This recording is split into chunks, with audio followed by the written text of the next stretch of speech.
ఎవరైనా వచ్చారనుకోండి, వాళ్ళు రైలు దిగారనుకోండి, వాళ్ళు స్నానం చేశారా, స్నానం చేయలేదా, ఇంటికి వెళ్ళారా, ఇంటికి వెళ్ళలేదా చూడరు. తీర్థయాత్ర చేసి వచ్చారు అంటే వెంటనే వాళ్ళ పాదాలకి నమస్కారం చేస్తారు. కారణం ఏమిటంటే వాడు తీర్థమునందు మునిగాడు. తీర్థమునందు మునిగితే వేదం వాడికో అధికారం ఇచ్చింది. పూర్వం అంగిరసులు చేసినటువంటి యజ్ఞము చేత, ఈశ్వర సంకల్పము చేత ఒక యజ్ఞము చేసినటువంటి ఫలితం ఏదుందో అది ఆ తీర్థమునందు గురుకుడిన వాడికి ఇస్తారు. ప్రత్యేకించి దేశకాలముల యందు అద్భుతమైనటువంటి కార్తీక మాసం లాంటి మాసంలో కానీ స్నానం చేశారనుకోండి, ఇక దాని గురించి చెప్పవలసిన అవసరం ఉండదు. ఏదో కార్తీక మాసంలో కాశీ పట్టణానికి వెళ్ళాడు. కాశీ పట్టణంలో ఉన్నదే గంగా నది, అద్భుతమైనటువంటి నది, పేరెత్తితే చాలు. ఇప్పుడు గంగా నదీ స్నానం కన్నా గంగా నదీ స్నానములో మళ్ళీ గంగ యందు అనేక తీర్థములు ఉన్నాయి. మళ్ళీ ఈ తీర్థములన్నింటిలోకి మహారాజు మణికర్ణికా తీర్థంలో స్నానం చెయ్యాలి. మణికర్ణికా తీర్థంలో స్నానం చేసేవాడికి ప్రాతకాల స్నానం కాదు, అంటే స్నానం చెయ్యకుండా ఉండిపోమని కాదు నా ఉద్దేశం. ఉదయం స్నానం ఉదయం చేసిన మణికర్ణికా తీర్థంలో చేసినటువంటి స్నానానికి చెప్పడానికి అలివి లేనంత గొప్ప అనుగ్రహాన్ని పొందాలి అంటే మధ్యాహ్నం వేళ మణికర్ణికా తీర్థంలో స్నానం చేస్తారు. ఖచ్చితంగా 12 అయ్యేటప్పటికి మణికర్ణికలో స్నానం చేసి బయటికి వచ్చి స్తవం చెయ్యాలి. అలా ఎవరైనా చెయ్యగలిగారు అనుకోండి, అది నవమి తిథి నాడు చెయ్యగలిగాడు అనుకోండి ఆ స్నానం, వాడికి దేశము కాలము రెండూ కూడా కలిసి వచ్చినట్లు. ఇప్పుడు మీ ఇంట్లోనే ఒక టార్చ్ లైట్ ఉంది, మీ ఇంట్లోనే కరెంటు, బ్యాటరీలు వేయించుకుని సిద్ధంగా పెట్టుకున్నారు. 3 నెలలు అయింది, ఒక్కనాడు కరెంటు లేదు. బ్యాటరీ లైట్ ఉంది, బ్యాటరీలు ఉన్నాయి, అది వెలుగుతుంది, కానీ మీకేమైనా ప్రయోజనం ఉందా? మీకేం ప్రయోజనం లేదు. ఓ రోజు కరెంటు పోయింది, అప్పుడే ఏదో ముఖ్యమైన వస్తువు వెతకవలసి వచ్చింది, తాళం చేయి కనపడలేదు. ఇప్పుడు టార్చ్ లైట్ చాలా బాగా పనికొచ్చిందా లేదా?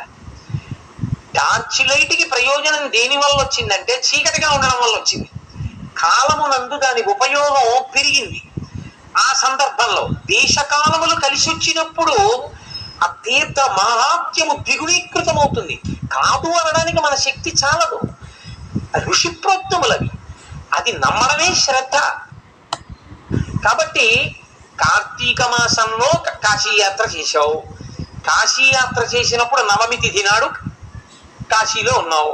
ఇప్పుడు నవమి నాడు నువ్వేం చేయాలి? తప్పకుండా మణికర్ణికా తీర్థంలో నువ్వు స్నానం చేయాలి. ఇప్పుడు మణికర్ణికా తీర్థ స్నానం చేశావు, నువ్వు భాగ్యవంతుడవు. లేదు, కనీసం నీకు దగ్గర ఉన్నటువంటి నదీ స్నానం చెయ్యాలి. నదీ స్నానానికి నది దాకా వెళ్ళలేకపోయావు, కనీసం ప్రవహించేటటువంటి జలములలో స్నానం చెయ్యాలి. అంటే ఒక కాలవ లాంటి దాంట్లో కనీసం అక్కడికి వెళ్ళలేకపోయావు, ఒక చెరువులో స్నానం చేయాలి. ఎందుకంటే అందులో స్నానం అంటారేమో, నేను మీకు మనవి చేశాను, తల ముంచడానికి అవకాశం ఉంటుంది, స్నానం చేయాలి, అది కూడా కుదరలేదు. అప్పుడు నీ ఇంట్లో ఉన్న నీళ్లే, నూతిలో నీళ్లే తోడుకున్నా అథవా ఒక్క మంత్రం చెప్పుకోవాలి. గంగే యమునే చైవ గోదావరి సరస్వతి నర్మదే సింధు కావేరియో జలేస్మిన్ సన్నిధిం కురు, ఆ నదుల నీరు ఈ నీటి యందు ప్రవేశించుగాక అని మంత్రం చెప్పుకొని స్నానం చేయాలి. అది కూడా చేయలేకపోయావు, అప్పుడే జ్వరం వచ్చింది. కనీసం కంఠం వరకు స్నానం చేయాలి, అది చేసినా కూడా మంచిది కాదని డాక్టర్ గారు అన్నారు. కనీసం నీళ్లు ఈ వేళ్లతో ఒకరిని ఆపోహిస్తామయో భవస్థాన ఉజ్జేదాత నామహేరణ ఈ చక్షసే అన్న మంత్రాలతో నీళ్లు చల్లుకోవాలి. నాకు ఆ మంత్రం కూడా రాదు, ఆ నీళ్లు కూడా చల్లుకోకూడదన్నారు డాక్టర్ గారు. కనీసం విభూతి తీసుకుని తల మీద చల్లుకోవాలి. ఇలా కానీ కనీసం చెయ్యగలిగిన వాడెవరు ఉంటాడో, స్నానము యొక్క వైశిష్ట్యమును ఎవడు తెలుసుకుని ఉన్నాడో, నవమి ఎప్పుడు వస్తుందా, ఎప్పుడు తెల్లవారుజామున స్నానం చేద్దామా అని తనకి అందుబాటులో ఉన్న వనరులలో ఏ గొప్ప వనరు వరకు తాను వెళ్ళగలడో, భగవంతుడి శక్తినిచ్చాడో అక్కడికి వెళ్ళి స్నానము చేసి, ఈ దీపపు కాంతంత గొప్పది కాబట్టి ఈశ్వర నీ యందు త్రయంబకుణ్ణి దామోదరుణ్ణి ఆవాహన చేసి ఈ దీపపు వెలుతురు ప్రసరించేటట్టు చేస్తున్నారు. అందుకే కార్తీక పౌర్ణమి అన్ని చోట్ల దీపాలు ఎత్తుతారు. ఇక దీపం ఎత్తని ప్రదేశం ఉండదు. కార్తీక పౌర్ణమి నాడు సాయంకాలం ఉపన్యాసం చెప్తే ఎవరు ఉండరు, చెప్పకూడదు కూడా.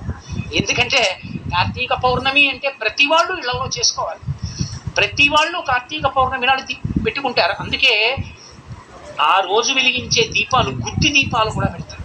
దానికి 2 కారణాలు. ఒక ఇల్లు మనం కడితే ఆ ఇంట దీపం లేకుండా ఏ ఒక్క రోజు ఉండకూడదు. శాస్త్రంలో ఏమిటంటే యథార్థానికి ఇల్లు కట్టి మీరు ఎక్కడికైనా తాళం వేసి వెళ్ళిపోతున్నారనుకోండి, ఇంటి బ్రహ్మగారు అని ఉంటారు, ఆయన్ని పిలిచి అయ్యా మేము ఏదో కాశీ పట్టణానికి వెడుతున్నాం, రావడానికి 20 రోజులు పడుతుంది,